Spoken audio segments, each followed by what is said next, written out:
what do you think are the best foods, broadly speaking, for somebody to incorporate into their diet to lose the belly fat and to get the six pack they want? Yeah, calories are king. In terms of macros, protein is the most important. You want to get about a gram of protein per pound of body weight. Now we're talking about a very lean individual trying to get even leaner. A gram of protein per pound of body weight. General Mhm. population, gram of protein per pound of goal weight or lean weight. Got But it. for these individuals, let's go for pound of body weight. Uh, Fats, I don't like to get those below 60 grams, and the rest would be carbs, and that would be calculated based on once you subtracted your protein for body weight and your fats at 60 grams. And fats don't have to start at 60. I'm just saying that would be someplace we could reduce them. I usually do fats at about half the protein. If I'm eating 200 grams of protein, I can have 100 grams of fats. But as I'm starting to diet, I might start knocking those fats down to 90 grams, 80 grams, 70 grams, very slowly. The rest would be carbs. Mhm. And that would just depend on what your total caloric burn was for the day. That would be different for different individuals. Somebody training twice a day with a huge muscle mass might have to eat 3,500 calories, and someone else, like you mentioned earlier, might be in the 2,000 calorie range. So what comes next is twofold. I think one is satiety, which means you're going to want to use mostly whole unprocessed foods, and there are some foods that are higher on the satiety index. Protein is one, fibers are another. Boiled potatoes, oranges, those are very high on the satiety index. Those are things that keep you full. And one of the reasons I like boiled potatoes and oranges in that regard is because they're also high in potassium, and that takes us down to our next consideration, which is micronutrients. And this is why I promote a very diverse diet. I don't like to get just one source of protein. I don't like too many protein shakes. I like to keep red meat in the diet, especially for women, for iron and B12 and zinc. It's loaded with those. I like to keep an egg yolk in there. I want choline and biotin. I want to get some fish in there, some salmon. We've got obviously omega 3s. I want to get plenty of dairy in there, and preferably probably yogurt. Just the benefits of fermented foods and probiotics on the gut microbiome are extraordinary.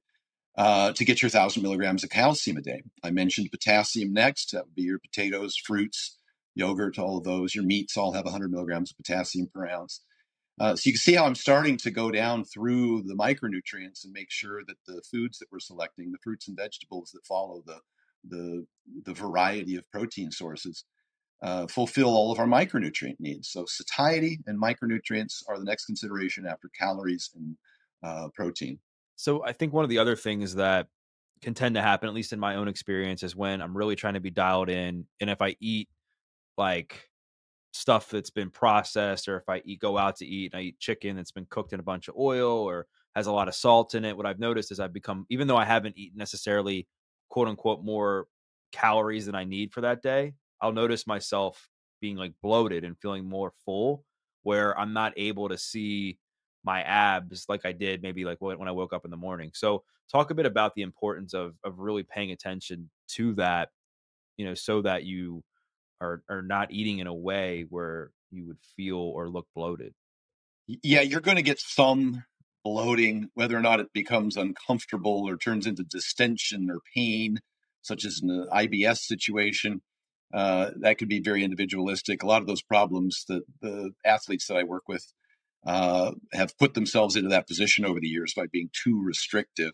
And so at some point, uh, individuals need to determine what foods they react to that way and in what quantities. Very individualistic, very dose dependent. How they're prepared matters, and it can be cumulative in nature. Some people can handle a half a cup of oatmeal on Monday and Tuesday, but by Wednesday, after they've eaten their third half a cup of oatmeal, they might start bloating.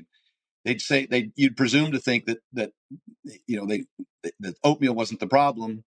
I'm not demonizing oatmeal. I'm just giving you an example of one type of problem that people have with cumulative foods is that by day three, all of a sudden you feel bloated, and you wouldn't attribute it to the oatmeal because you wouldn't have accounted for the fact that you've been accumulating that over a course of a number of days.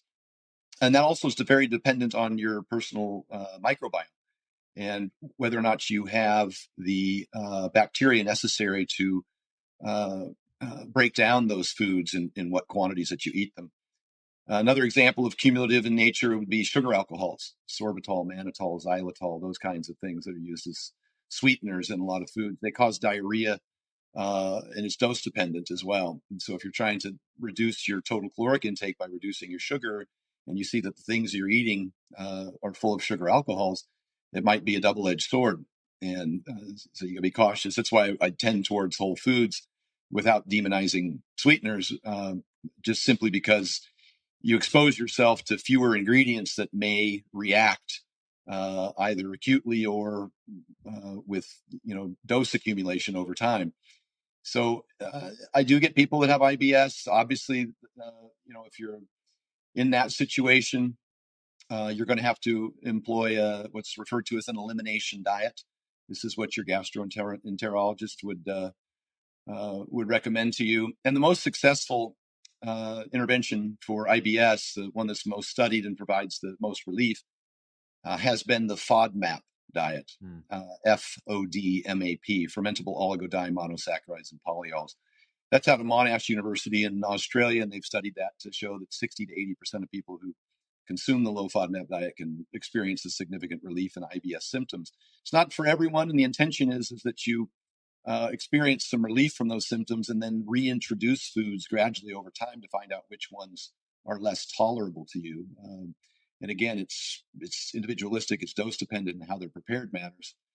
Some people might be lactose intolerant, and that is a dose dependent. That's not any lactose. It could be the quantity or type. And if you started titrating it slowly and gradually over time, 1 ounce, 2 ounces, 3 ounces, your lactase enzyme may upregulate, in which case you'd be allowed to, your body would afford you the opportunity to consume greater amounts of it as you became more able to with the enzyme upregulation. So there's plenty of examples like that, but generally speaking, some people are going to have to keep a pretty good log of when they have those kinds of problems of the foods that they eat. And again, some bloating is normal and not, some gas is normal.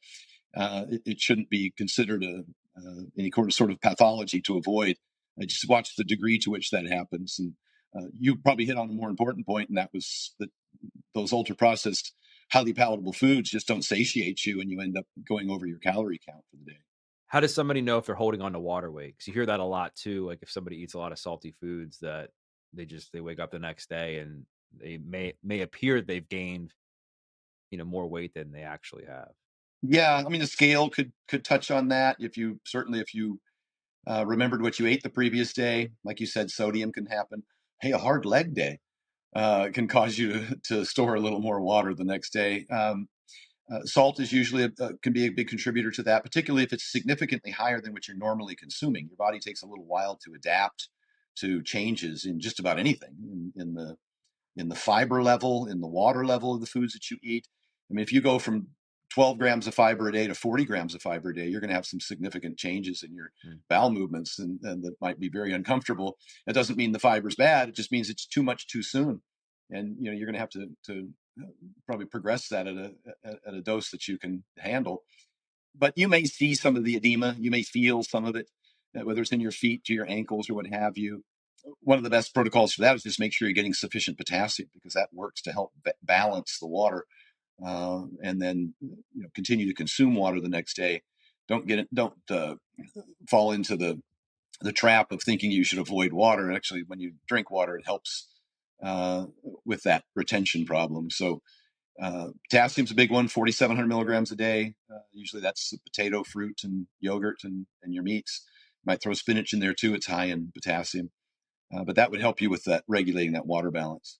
So staying on this theme of nutrition, one of the um, roadblocks you'll hear people say they run into when it comes to trying to achieve something like this is, well, my diet's going to be super bland. It's going to taste like crap. And I think there is going to be some adjustment to that where you're not going to be able to eat as many hyperpalatable foods as maybe you were before.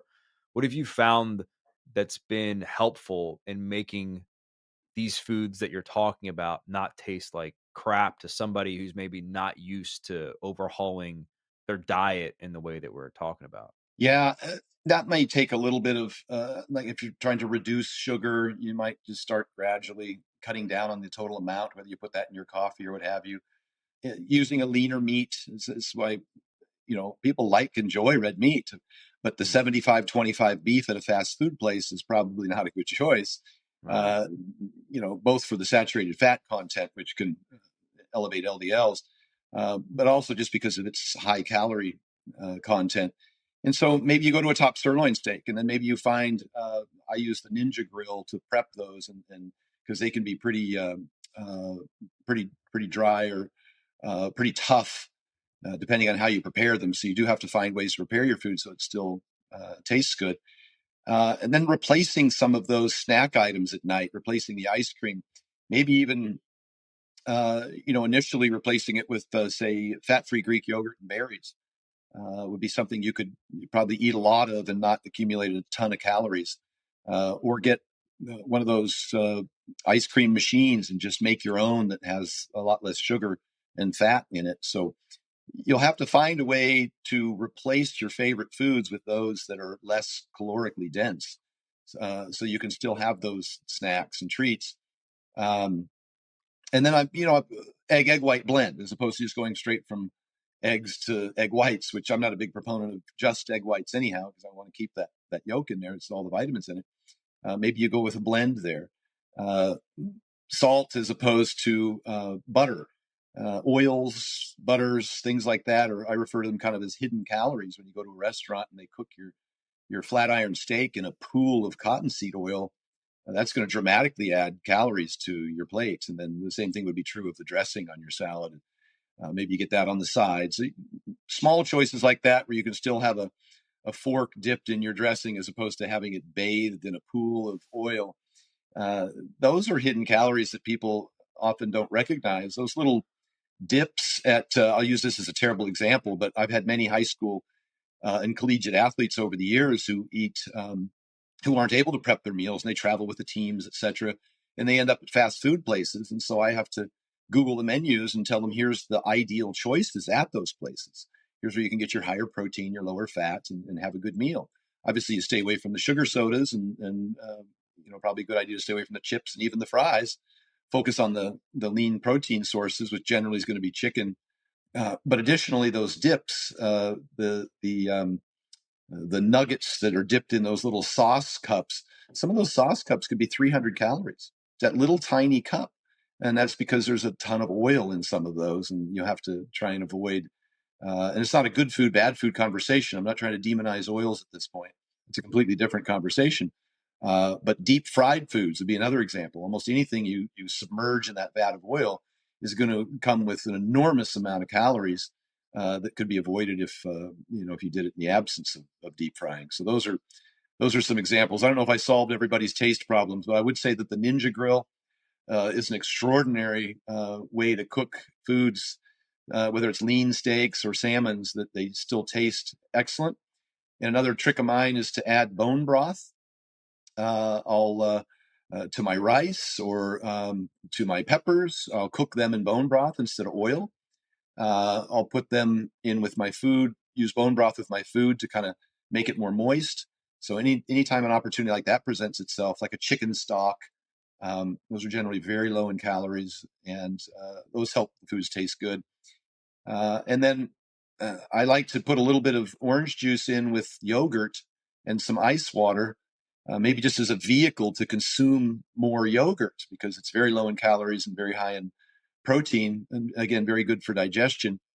I'm not talking about a lot of orange juice, just a few ounces, just to make the yogurt OJ shake. The kids Mm. love it too. It tastes like an orange creamsicle if you use ice water with it and stir it up. So those are some strategies that I use to make food taste good for my clients. So would you say eating out is pretty much like, off the table when it comes to somebody who's trying to achieve this? I mean, I know you talked about how restaurants cook their food and there's a lot of hidden calories. I mean, is somebody able to still go out regularly and enjoy a nice meal with their family, their husband, with their family, with somebody that they're, in a relationship with, married to or whatever? And if so, like, how can somebody order? Well, there's a very big difference between a flame grilled steak and a fettuccine Alfredo. We know Yeah. that just in terms of Right. calories. Right. Yeah. And so ideally, you'll Google the menu and look at the calories, and you could stop there and just make sure that you're not eating an extraordinary number. I mean, I think the fettuccine alfredo at Cheesecake Factory is like 2,500 calories or 27. It's just it's insane. And if you grill a top sirloin steak at home and put a little salt on it in your Ninja Grill, it's about 320 calories. The same top sirloin steak at Ruth Chris with a cube of butter melted on top of it is 1,800 calories. So you're probably going to have to ask for it without butter and oil on it, and flame grilled if possible. I think salads and meats are always good. If you're going to get the potato, then you're going to want to make the all the stuff on the side, the cheese and sour cream and the like, and be cautious of the deep fried foods, and obviously loading up on bread and butter. If you can have some bread without the butter, that would be ideal. And we encourage folks to drink plenty of fluids, not alcohol, uh, before the meal comes, because it'll help satiate you. And that could be a diet soda or an iced tea or both. It doesn't matter. Then you might not be as interested in ordering an appetizer. Let's say almost all of those are deep fried in most cases, unless it's ceviche or something like that. And then any salad with meat, just make sure the dressing's on the side, and be cautious how much of those Cobb salads with the bacon and blue cheese that They're might be so one good. you might want to limit. Uh, and then if they put the dressing on the side, and then you get a protein source with that, whether it be a salmon, chicken, or steak, that's a pretty reasonable dinner. And then if you're out with your family and you want to have a dessert, then share one, and try and make it have berries as opposed to something that might be more calorie dense. And those are some options. Those are choices that will have to be made on an ongoing basis. And I've found that I kind of have this principle. I've always had a bit of a sensitive stomach. I've found that I've always said that I eat foods that I like, uh, not or I eat foods that like me, not foods that I like. And I make that choice about an hour after I eat. And so if you start recognizing how certain foods make you feel, maybe you can eat for that feeling. And I generally walk away from a table feeling pretty good. I don't feel tired, or I don't feel like I have to run to the bathroom. And I enjoy that. My stomach stays flat, a lot. I don't feel gassy and bloated. And if foods make me feel that way, I avoid them in the future. And it doesn't take long. I think most of us know what those foods are, and it's just a matter of finding alternatives.